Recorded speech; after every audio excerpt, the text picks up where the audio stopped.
Alright, hello there everyone, this is me Ethan here, and welcome back to another episode of the Ethan's Motion Picture Show.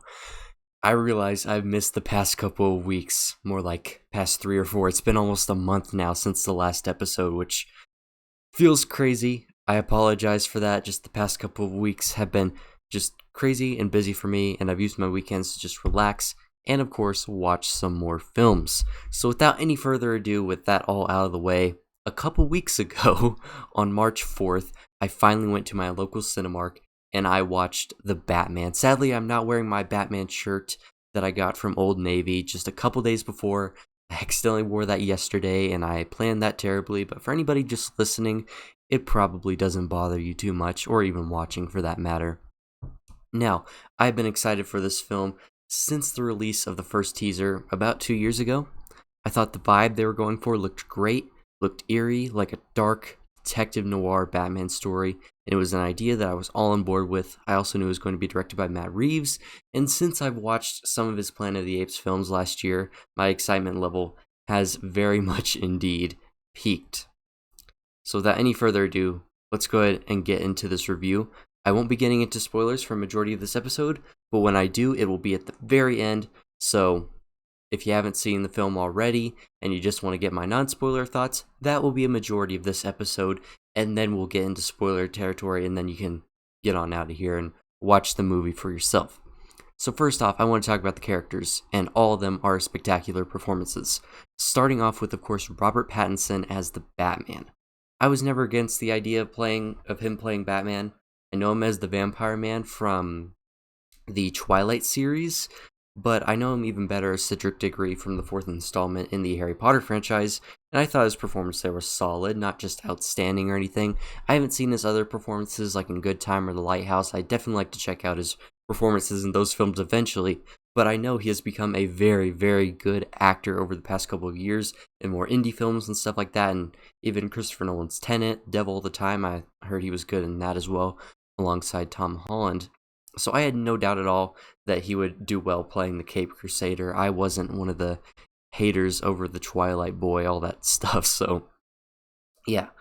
What's so special about him as Batman is that he isn't just the Cape Crusader, he's one of his other names as well, the world's greatest detective. It's super fun to watch a Batman detective story, and seeing him work with Jim Gordon on this crazy mystery is just a fun and unique way of telling a Batman story. We get some detective work in some Batman films, like in the Nolan trilogy, but we don't get a whole lot of that. This is a detective film. It is covering a crime case, multiple crime cases. And when I say this is a Batman story as well, it is a Batman story. Bruce is in his suit for 90% here, and I really love that. It's a broken Bruce Wayne that still hasn't gotten over the death of his parents years ago, and in this story, Bruce Wayne is the mask rather than the Batman. When he has to put the Wayne face on, Pattinson conveys through his face and through his eyes the sorrow that he feels, and he kind of reminded me of Edward Scissorhands in a way. He reminded me of a Tim Burton character, the way he was so secluded and just an overall weird character. I liked the vibe he gave. His performance was great just in his expressions because they're just so... You could feel his emotions just through his face. He doesn't even need to convey many words or anything. But even whenever he's got the Batman suit on, which like I said is 90% of the film, all you see is this and this. I forget I'm recording a podcast as well, and you can also only hear it. You can only see his eyes and a portion of the bottom of his face with his mouth. But you can feel the emotion, which is like a really great... That's proof of really great acting. Whenever all you can see is just a portion of your face, and you hardly even talk in the film, and you feel the emotion. That's good acting in my book. He's so secluded from society, quiet, calm. He just brings this aura of sadness, which you can feel when you see Bruce Wayne, rather than the Batman, but it works for both. But for an example, when Bruce goes to the funeral, which you see in the trailers, don't worry, it's not a spoiler, he's not there for the funeral, he's there because there's a chance the Riddler might make his next move. So when he is Bruce, he isn't really helping Bruce Wayne, he's just helping the Batman. He wants to help the city, but by being vengeance in the shadows, not Bruce Wayne. He doesn't want to use any of his money to help Gotham, he just wants to be the Batman, which I really like, because in Christopher Nolan's Batman movies, it feels like Bruce Wayne doesn't always want to be Batman. I like the balance between Bruce Wayne and Batman. in those films, and I hope there's a balance in the future films, since this is supposed to be maybe a trilogy of movies. I would certainly like that. But yeah, I hope he overcomes that mentality and he learns that he can help the city, not just being the crime-fighting vigilante. Since this is truly a Batman movie and not a Bruce Wayne movie, I want to point out what I like and dislike about his character. Overall, I really enjoyed his portrayal of Batman. I think he's one of the best Batmans today. He's kind of tied with Bale's Batman for me. His use of fear is prevalent throughout, and the opening 10 minutes give you everything you need to know about this new iteration of the absolutely iconic character. I love the opening sequence where you can see all the criminals in fear, and it just perfectly implements why Batman is Batman, and it's a perfect opening. I loved the opening. I liked specifically how he said he isn't the shadows, how he isn't in the shadows, but he is the shadows. So anytime criminals see a dark alleyway after seeing the bat signal, they know they could be in for some big trouble, and that's just something cool to me. I don't know, just like that. This guy also doesn't pull his punches.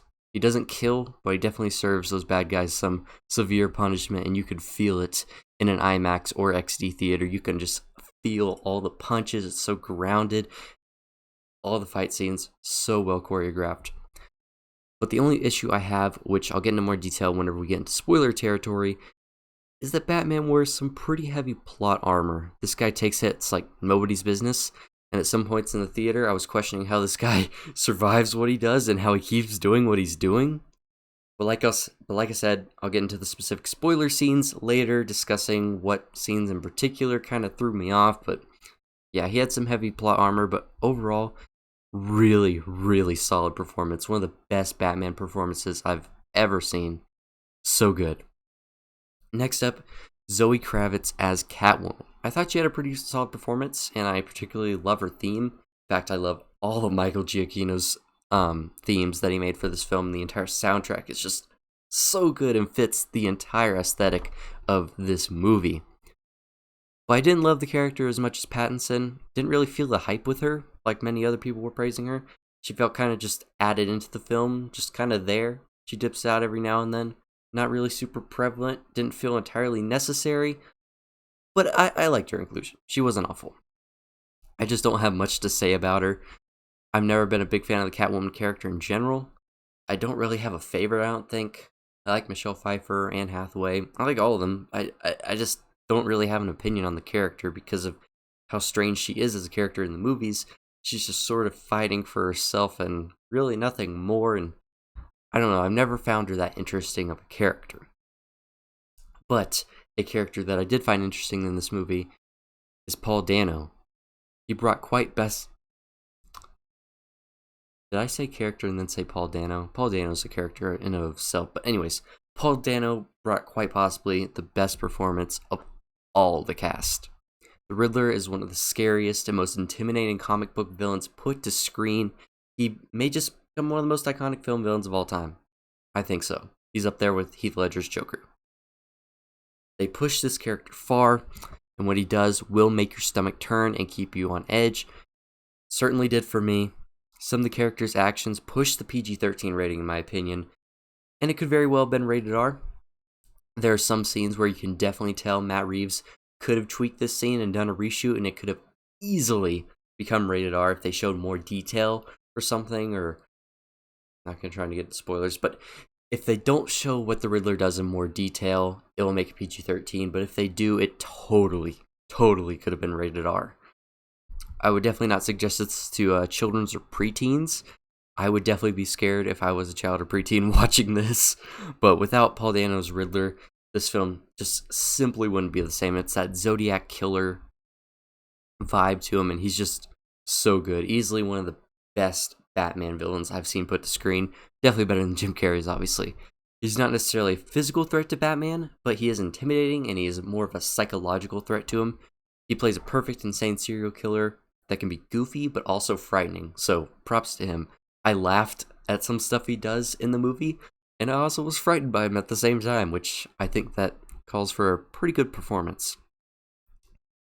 But my only criticism with this character is what they do with him in the final act. It feels slightly cheap. Once again, I'll get to that later with the spoiler talk. Now, I think I mentioned Gordon earlier. I don't think I did, but now I'll put the spotlight on him. I loved Jeffrey Wright as Gordon. He just has an amazing, powerful screen performance and such a cool voice. I loved him in What If, on Disney Plus, and he also has a buddy cop chemistry with Batman, which brings some levity because this is a very dark and grim story. It's not a happy story. It ends a little bit hopeful, but it's not a happily ever after story by any means. It's not going to make you laugh very often, but it does bring some levity, and there are actually some jokes. It can be funny at times, and the audience did laugh a couple times, but it is not a comedic movie by any means. He just has a couple comments that will bring a smile to your face. Like I said, it will bring levity. Now, Andy Serkis as Alfred, I thought was a really, really cool casting. It's so cool to see this guy who's mainly been in mocap suits and stuff for the past 20 years. And just to actually see his face and him just do normal acting is cool because he puts on great performances. He's great as Caesar in Planet of the Apes. Like, he's a really good actor. I just want to see him outside the mocap suit sometimes, and I think that's kind of cool. And he's there for Bruce, and he wants the best for him. And he is also an Alfred with a past.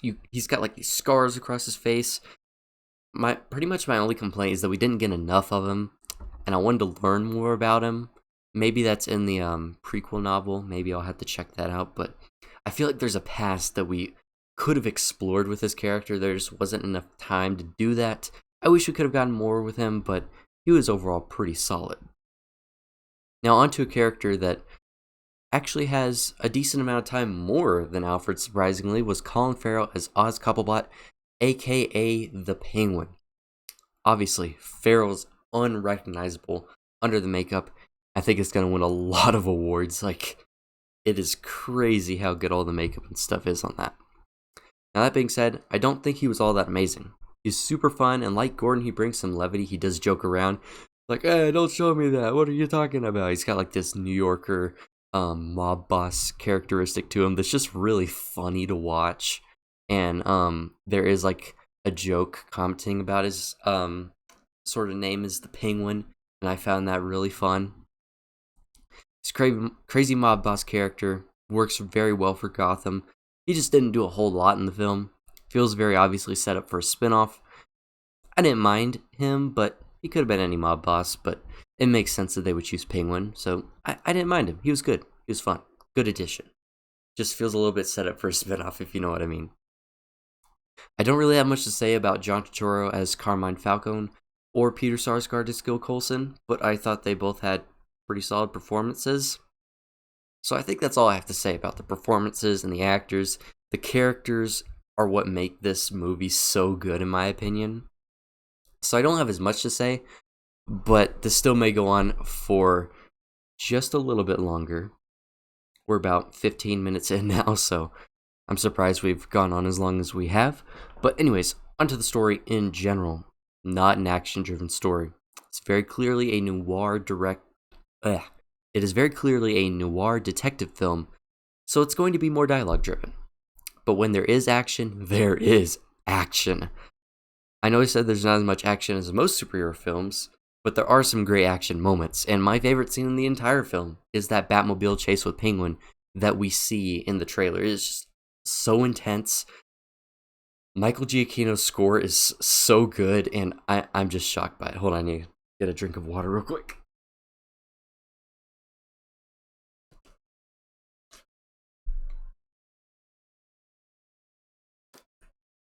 So yeah, that is my favorite scene in the movie. Whenever you first hear the Batmobile rev up, if you haven't seen it yet, get ready for it because it is awesome.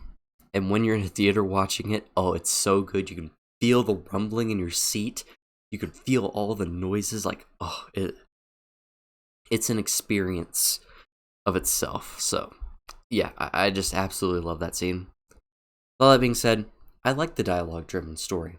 I didn't at any point get bored with its 3-hour runtime, but I'll have to admit I did feel the runtime. It's not a bad thing. I was intrigued, hooked the entire time. I was invested, but I could feel the length.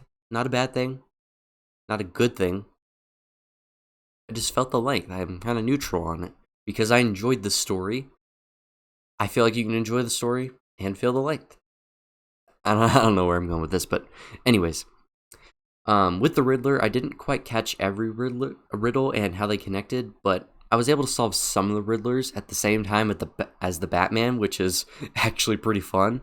The Riddlers aren't dumbed and watered down, but they are overly complex to the point where the audience could be confused, which I appreciated. You can kind of solve the puzzle along with the characters. Now, on to one of my favorite aspects of the film, cinematography. This film is stunning. I tweeted this week. I tweeted a couple weeks ago that I just learned that Greg Fraser was the cinematographer for the Batman, and now I'm not surprised why I love the way this film looks. He did the cinematography for the best looking Star Wars film in my opinion, Rogue One, the best looking Star Wars show, The Mandalorian, specifically Season 1, and he also did the photography for Denis Villeneuve's Dune, which has quite possibly my favorite cinematography ever. Did I say that right? My favorite cinematography ever. Is the best looking cinematography in my opinion out of any movie I've ever seen.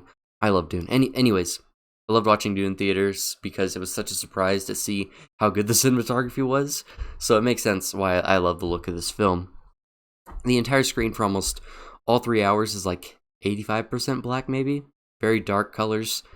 It not only is a dark film story-wise and what happens in the film, but also through its aesthetic. So when you get some color or neon from Gotham, it looks so cool and it looks fantastic on the biggest screen you can see possible. I watched it in Cinemark XD. I don't go to AMC very much, and Cinemark XD, it's not the equivalent of IMAX. You don't get a wider aspect ratio, but you do get the bigger screen. And boy, it looks so good. I sat a little bit closer to the screen. I was like right in the middle, and I could just see the entire screen right in front of me. And boy, it looks so good. All the darkness works really well for Batman because he calls himself the Shadows, so it makes sense for everything to be dark. And it helps the world building of Gotham as this very, very grim city, and a city that just overall sucks. But my biggest issue is that while it looks great in a completely dark theater, it would not be easy to watch at home. Dark scenes in films have always been difficult to watch at home, or anywhere outside of a movie theater, where there are lights around you, and the screen isn't tons of feet tall.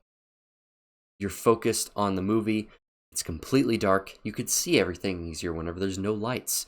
There's nothing else surrounding you, distracting you. The movie theater experience is amazing. That's one of my favorite experiences ever. If anybody asks me what's like my favorite experience, I would just say going to see a movie. It doesn't matter what movie. I love going to a movie theater and seeing a movie on the big screen, focusing on it, and having it be a universal experience with everybody in that room with you. It's just, anyways, I'm getting off topic here. It can be hard to see with all the reflections in the room, in your living room, or in your bedroom or whatever. It just wouldn't feel the same unless you turn off all the lights in your house. And I'm so happy it didn't go to streaming alongside a theater release or just streaming, because it wouldn't work in my opinion. So if I end up rewatching this again sometime, once it hits HBO Max or whatever, if I just want to rewatch it at home, I'm going to try my best to drown out all the lights, because I have to be the Shadows to watch this movie and to see it fully, which is an issue, but I'm not saying that's a bad part of the cinematography. It's just a part that can affect the viewing experience.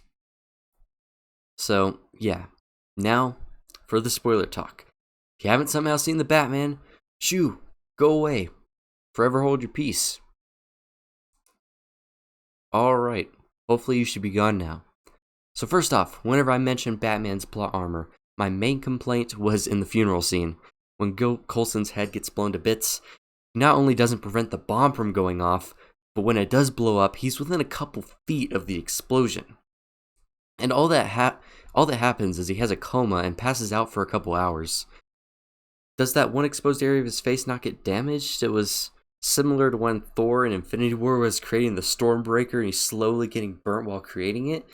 You could see his face clearly charred, but his hair, like his beard and his hair on his head, still stay intact. But that didn't entirely bother me. Now, why did it not bother me? Because the MCU admits its goofiness a lot. Plus, Thor is supposed to be the god of thunder. He can withstand that. I'm pretty sure the sun wouldn't burn his magical, godly beard and hair. Like, I don't think it would impact him as much. Maybe he has magical facial hair that can't burn. Because he is supernatural like that, it can be understandable and just sort of easy to figure out, okay, maybe that's why his beard didn't burn off. You could see why his hair wouldn't burn, because he isn't supposed to be a human. He's Chris Hemsworth. But here, Bruce Wayne is just a really ripped dude in a bulletproof suit. And after he wakes from his coma in the police department, the cops decided to unmask him? Okay. But Batman gets up after he wakes, punches multiple cops, then Gordon, then opens up his flight suit to fly through Gotham, but then his parachute gets hit up against a bridge, and he tumbles to the ground and hits up against a couple of cars. If he even just had some time to heal, it would have been better. Now I know what you're thinking. Ethan, it's a movie about a grumpy guy dressed up as a bat. Well, yes, but this is supposed to be an extremely grounded take. It is the one Batman adaptation that is the most grounded, even more than Nolan's trilogy in my opinion. It feels the most realistic and in our world. So this is frustrating me. It's frustrating to me because it is grounded. I can suspend disbelief with a lot of films, but whenever you have a film that is so clearly grounded in reality, and that's the goal, you really start to question how someone survives in it after getting such a beating. But anyways, other thing I want to discuss is the Joker tease. I didn't like it. It felt so out of place. It should have been a post-credit scene. It felt like a post-credit scene. I really hope the Joker isn't a prominent villain in any of the sequels. Now that here is what I wrote in my script 3 or 4 weeks ago whenever the movie first released. Now that Joker scene has been revealed, that deleted scene, I think Barry Keoghan's Joker is a fantastic Joker. He looks perfectly creepy, he's nasty, he's disgusting. I'm just tired of seeing the Joker. And as much as this is a good adaptation, I don't want him to be the main villain of the Batman 2. Have him be a sidekick to a villain for once. I think that could be interesting. I don't read any Batman comics. I don't know a whole lot about Batman. The most I've seen are the 2 Burton films, the first Joel Schumacher film with Val Kilmer, and all the Nolan trilogy, and then the Batman and the Lego Batman movie. That's all I've seen from him. I've seen Batman v Superman. I take that back. And Zack Snyder's Justice League. But Batman v Superman, it's been a long time since I've first seen the theatrical cut of it. I haven't seen the extended version, so can't say much about that either. But I think having Joker as like a sidekick or something could be interesting, and I just don't want him to be the main villain again, like he always is. Sorry about that awkward cut. I had to take a quick bathroom break. But anyways, like I was saying before, we've seen the Joker a million times, and Batman has one of the coolest rogues galleries ever. I think it'd be cool to have like a Scarecrow as the villain, or maybe try even like Calendar Man or something, where he can like mark dates for like certain events he's going to do. I don't know. You could do a lot of cool stuff with some Batman villains in live action that we haven't done before. And I see a lot of people saying, oh, do Mr. Freeze. And yeah, I've seen what the Arnold Schwarzenegger has done to Mr. Freeze in Batman and Robin. Yes, it's been done before, but make a new iteration of him. Make one that doesn't do a bunch of ice punts. Like, give us something new for a Batman villain, and that's really what I want. And the Joker can be a new iteration of the Batman villain. Just don't make him the main one, because we've seen it a ton of times. I just want something new. That's what the Batman gave us, a new Batman live-action story that was really well done, on par with the Nolan trilogy, in my opinion, and I was impressed by it. I was impressed by the Riddler, how they were able to make such a cool, weird serial killer version of the Riddler. Just doing something interesting with source material is just something I find really fun, and just keep it new. Maybe you should be a companion to the Riddler. Just don't make him a main villain. We've seen enough of the clown. It's pretty much all I have to say. It's just not my favorite decision ever.